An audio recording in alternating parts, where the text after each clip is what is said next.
הסיטואציה הבאה הפכה לצערנו ליותר ויותר מוכרת בשנתיים האחרונות. אחרי שנים של חיסכון, גיוס משקיעים, פתיחת העסק שחלמתם עליו וההתרגשות שליוותה את הכל, הגיעה הקורונה, וכמו סיכה פוצצה את הבלון הוורוד והגדול שראיתם בדמיונכם. מספר הלקוחות מצטמצם ואיתם הולכים המזומנים, ואתם הופכים מבעלי עסק לבעלי חוב. אז רגע לפני שאתם מחליטים להתחיל בהליכי חדלות פירעון, אולי כדאי שתשמעו מה יש לעורך הדין חיים מזור להגיד. היי חיים. שלום. מה שלומך? מצוין, תודה. אז מה זה בעצם חדלות פירעון? זה לא פשיטת רגל, אני מבינה, זה משהו שונה. נכון. פקודת פשיטת הרגל היא פקודה מאוד מאוד ישנה. מה שהמטרה שלה הייתה, היא לקחת אנשים שנקלעו לחובות ולא יכולים לעמוד בפני נושיהם. ובעצם להציג אותם בפני הציבור, אם נקרא לזה במילים בוטות, ככישלון. האנשים יודעים לא לעשות איתם עסקים ולא ניגשים אליהם, והחברה סוג של מוקיעה אותם, היא לוקחת להם זכויות כמו רישיון נהיגה, אפשרות לפתוח חברות ולהתנהל. אז חדלות פירעון זה משהו אחר. חוק חדלות פירעון הוא חוק שיצא ב-2018. השם המלא שלו הוא חוק חדלות פירעון ושיקום כלכלי, והמטרה שלו היא לקחת את החייב או זה שנקלע לצרה הכלכלית הזו, ולהפוך אותו לגורם מועיל חזרה בכלכלה הישראלית. הצ'ופר כאן הוא שכל המשק יוצא נשכר מכך שאותו אדם קיבל כלים לחזור לחיים שלו כגורם פורה ומעשיר. אז מה הסימן הראשון שאני צריכה לזהות כדי לדעת שאני צריכה לפנות לעורך דין בנושא חדלות פירעון? אז התנהלות של עסק או התנהלות של משפחה מבחינה כלכלית היא כמו מאזן. יש את ההכנסות ויש את ההוצאות. כשהדברים משתבשים, כשמתחילים להגיע מכתבי התראה, עיקולים של הוצאה לפועל, חשבונות שאנחנו לא יכולים לנוע איתם, שיחות טלפון ממספרים חסומים, כל מיני איומים כאלה ואחרים, זה הזמן לפנות לאדם שיודע להתמודד עם הדברים האלה. לנו, עורכי הדין, יש יכולת להסתכל על הדברים בצורה נטולת רגש. ולכן היכולת שלנו לתת את המענה במקרים כאלה היא הרבה יותר ממוקדת. אנחנו מוציאים את הרגש מהתמונה, אנחנו ממצים את הזכויות המשפטיות, את הנושא הכלכלי, ויכולים לתת מענה. הרבה פעמים זה עושה היגיון לבעל החוב ונותן לו אפשרות בעצם להמשיך בדרך שלו ולרפא את עצמו הרבה פעמים. פריסת חובות, זה מושג שכולנו מכירים. איך זה עובד בדיוק? אני יכולה לקחת את החובות שלי ופשוט לפרוס אותן? יש לנו אפשרות לדבר עם אותו בעל חוב, אותו נושה, אם זה בנק או חברת ביטוח או אדם פרטי או אדם שמזכיר את הנכס שלו.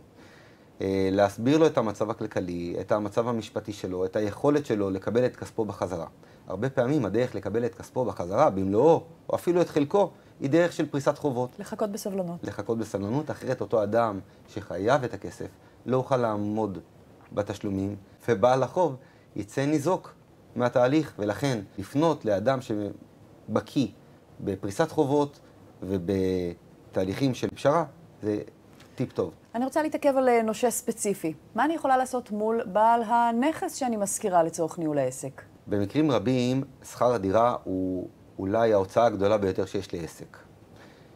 כאשר מגיעים לחובות של שכר דירה, אותו בעל נכס הוא בעצמו בעל עסקים, וצריך להבין את זה. כשאנחנו ניגשים אליו והצגנו בעלי נכסים ובעלי הון, אנחנו יודעים מה התשובות שהם רוצים לשמוע. אנחנו יודעים איזה תרופות הם רוצים לקבל. הרבה פעמים הדרך לגשת אליהם היא לתת להם להבין שעל ידי פריסה, על ידי מחילה של חלק מהחובות או שינוי התנאים, הם בעצם יוכלו לקבל יותר מאשר אם הם ינקטו נגד אותו בעל עסק בהליכים משפטיים כאלה ואחרים. זאת אומרת שלפעמים הפשרה היא הדרך להשיג את המקסימום ברוב המקרים זה כך. אני רוצה לחזור לנקודה שאמרת בשאלה הראשונה, הנקודה החיובית בעצם, שאנחנו לא מדברים על תהליך של הוקעת מי שנכנס לחובות, אלא באמת בתהליך שיקום, עזרה.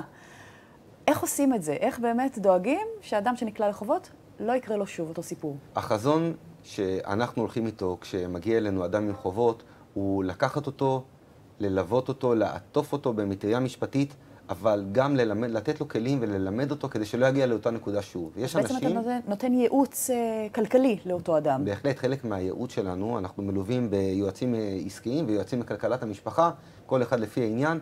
האנשים האלה הם מומחים להתנהלות כלכלית, הם מלווים את האדם במשך שנה לפעמים, נותנים לו את הכלים האלה, ומי שלווה ונכנס לתהליך הזה ברצינות, לא אמור לחזור ולחוות את אותו משבר, כישלון אישי וצרה מהסוג הזה שוב בחיים שלו. אז בעצם השירות שאתה נותן הוא בשני ראשים. אחד זה הסיוע המשפטי, שירותי מתורגמן לכל מה שקורה שם, והדבר השני זה באמת ייעוץ עסקי ועזרה בתהליך ההחלמה.